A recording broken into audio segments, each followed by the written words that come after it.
মানৱ জীৱনৰ লক্ষ্য কি? আজি ইছলামসকলৰ জীৱনৰ লক্ষ্য গোটেই বিশ্বক ইছলামিক স্থান কৰা, খ্ৰীষ্টানসকলৰ লক্ষ্য গোটেই বিশ্বক ইছাই কৰা, খ্ৰীষ্টিয়ান কৰা, হিন্দুসকলৰ জীৱনৰ লক্ষ্য গোটেই বিশ্বক হিন্দু বনোৱা নহয়।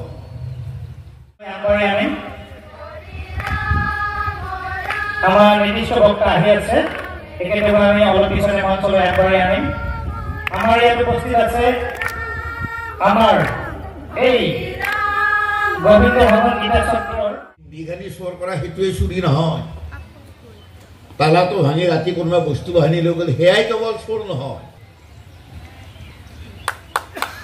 এই যে আমাৰ বুঢ়া মানুহজন, ৰিটায়াৰ্ড মানুহজন যে পেঞ্চনৰ কাৰণে বাদ কৰি খাব লগা হৈছে, এই অফিচাৰজনে পইচা নাপালে যে ফাইলটো ইফাল ইফাল নকৰে, সেই অফিচাৰজনৰ চোৰ।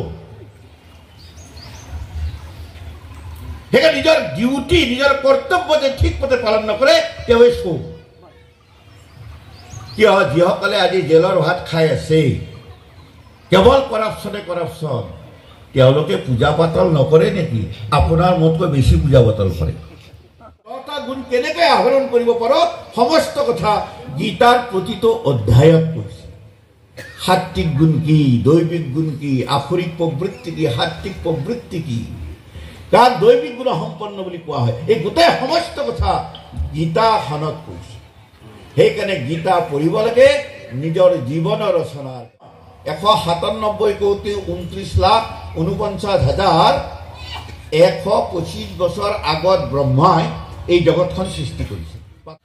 আজিৰ আধুনিক বৈজ্ঞানিকবিলাকে কৈছে যে পৃথিৱীৰ আয়ুস আনুমানিক 200 কোটি বছৰ। একুৰেট ক'ব পৰা নাই, আনুমানিক 200 কোটি। আৰু আমাৰ ভাগৱতে কৈছে আনুমানিক নহয়, পৃথিৱীৰ বয়স কিমান? 197 কোটি 29,49,125 বছৰ। আপোনাক দিন লাগে নেকি, মিনিট লাগে নেকি, ছেকেণ্ড লাগে নেকি? যদি লাগে, যোৱা 9 এপ্ৰিল ৰাতিপুৱা 5:19 বজাত সূৰ্যোদয় হৈছে।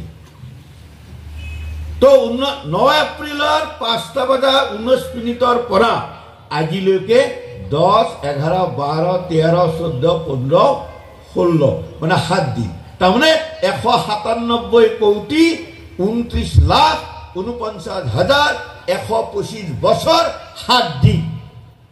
আৰু ঘণ্টাও লাগে নেকি? আজি ৰাতিপুৱা সূৰ্যোদয়ৰ পৰা এতিয়ালৈকে ঘণ্টা হিচাপ কৰক, মিনিট হিচাপ কৰক, ছেকেণ্ড হিচাপ কৰক। এয়া হ'ল আমাৰ বিজ্ঞান।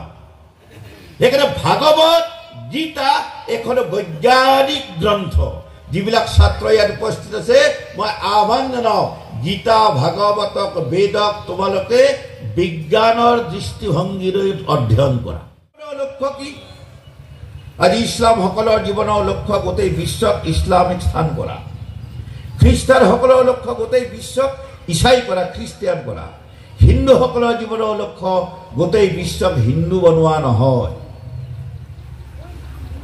গোটেই বিশ্বক হিন্দু বনাব খোজা নাই। হিন্দুৰ জীৱনৰ লক্ষ্য কি, মানৱ জীৱনৰ লক্ষ্য কি? গোটেই বিশ্বখনক সত্যম শিৱম সুন্দৰম কৰি ৰাখি, গোটেই জগতখনক সুন্দৰ কৰি ৰাখি। সেইকাৰণে আমি সংস্কৃতত কৈছে কৃণ্ণন্তু বিশ্বমাৰ্য। গোটেই বিশ্বখনক আমি আৰ্য, আৰ্য মানে শ্ৰেষ্ঠ, আৰ্য মানে শ্ৰেষ্ঠৰ পৰা শ্ৰেষ্ঠত্বলৈকে, অৰ্থাৎ সত্যম শিৱম সুন্দৰম কৰি ৰাখি। আৰু সেইকাৰণে আমাৰ পূৰ্বপুৰুষসকলে কি ক'লে? আমাৰ জীৱনৰ মন্ত্ৰ কি? সৰ্বে ভৱন্তু সুখিনঃ, সকলো সুখী হওক। সকলো মানে কেৱল মানুহৰ কথাই কোৱা নাই, কেৱল হিন্দুই সুখী হওক বুলি কোৱা নাই, কেৱল হিন্দু নহয়, কেৱল মানুহে সুখী হওক কোৱা নাই। সৰ্বে, সৰ্বে মানে গছ গছনি, পশু পক্ষী, কীট পতংগ সকলো সুখী হওক। সৰ্বে সন্তু নিৰাময়া, সকলো নিৰোগী হওক। কেৱল মানুহে নিৰোগী হলে নহব, পশু পক্ষী কীট পতংগ সকলো নিৰোগী হব লাগে।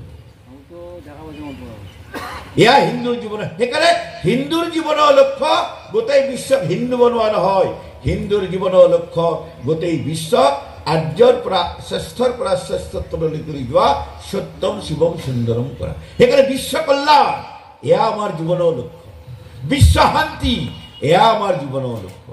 আৰু সেইকাৰণে আমি কি কওঁ বসুধৈৱ কুটুম্বকম গোটেই বিশ্বখন আমি এটা কুটুম্ব গোটেই বিশ্বখন আমি এটা পৰিয়াল